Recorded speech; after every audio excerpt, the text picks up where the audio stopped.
देवराजसेव्यमानपावनाङ्घ्रिपङ्कजं व्यालयज्ञसूत्रमिन्दुशेखरं कृपाकरं नारदादियोगबृन्दवन्दितं दिगम्बरं काशिकापुराधिनाथकालभैरवं भजे। भानुकोटिभास्वरं भवाब्धितारकं परं नीलकण्ठमीप्सितार्थदायकं त्रिलोचनम् कालकालमम्बुजाक्षमक्षशूलमक्षरं काशिकापुराधिनाथकालभैरवं भजे।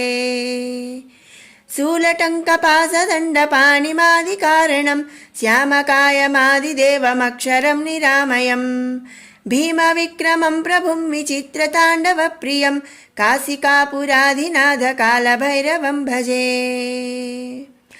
भुक्तिमुक्तिदायकं प्रशस्तचारुविग्रहं भक्तवत्सलं स्थितं समस्तलोकविग्रहं निक्वणोन्मजनोघ्नयेमकिङ्किणीलसत्कटिं काशिकापुराधिनाथकालभैरवं भजे। धर्मसेतुपालकं त्वधर्ममार्गनाशकं कर्मपाशमोचकं सुधर्मदायकं विभुं स्वर्णवर्णकेशपाशशोभिताङ्गमण्डलं काशिकापुराधिनाथकालभैरवं भजे। रत्नपादुकाप्रभाभिरामपदयुग्मकं नित्यमद्वितीयमिष्टदैवतं निरञ्जनं मृत्युदर्पणासनं कराळदं श्रभीषणं काशिकापुराधिनाथकालभैरवं भजे।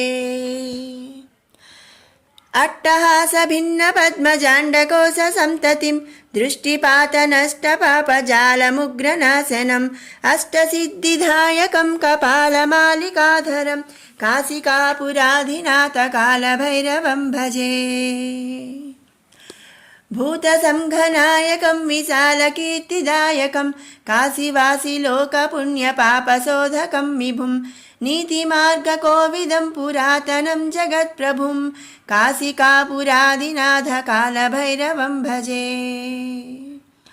कालभैरवाष्टकं पठन्ति ये मनोहरं ज्ञानमुक्तिसाधनं विचित्रपुण्यवर्धनं शोकमोहदैन्यलोभकोपतापशासनं ते प्रयान्ति कालभैरवाङ्घ्रिसन्निधं ध्रुवम्।